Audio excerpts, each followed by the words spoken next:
Yung Zoe. mas Zoe. Go. Zoe. Ayaw na po mag-picture kasi ito ni pinipicture.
Ito yung bed niyo, no? Sensal. Hindi, girls bedroom to.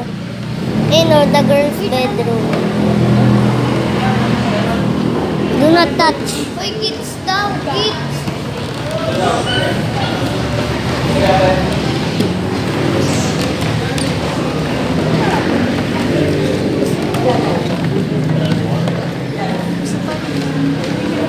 Boys bedroom. Ito yung boys bedroom. Yung kama nito ko dyan. Pero actually, kama ko ito ng kanyang kuya. Dito kasi po siya nag-isakitin po na siya maliit pa. Nag-isakitin po siya ito kasi maliit pa, kaya pinubayan ng kanyang kuya. Isa po may gamo sa kama ko na yan.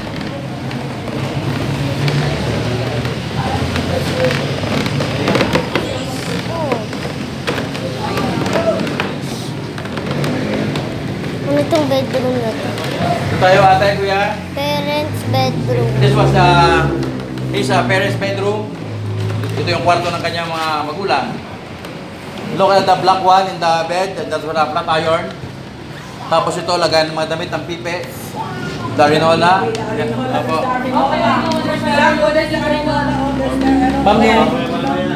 Ma'am, the pillow rack is original also. Pillow rack po. Ma'am, ang tawag po sa pillow rack po ng araw yan. Almario. Ang tawag po doon. Ma'am, yung butaka chairs, ma'am. Original po. Ma'am, yung butaka chairs. Kaya po, mahaba po yung kanyang armrest po.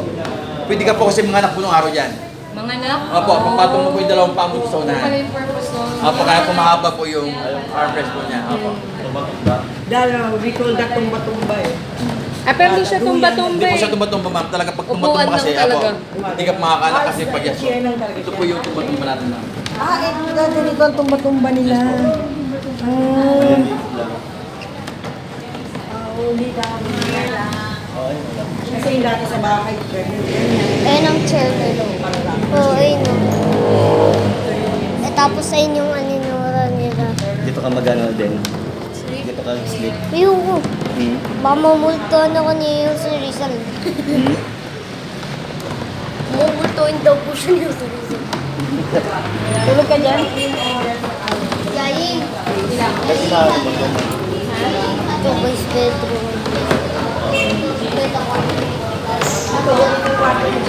Doon ka.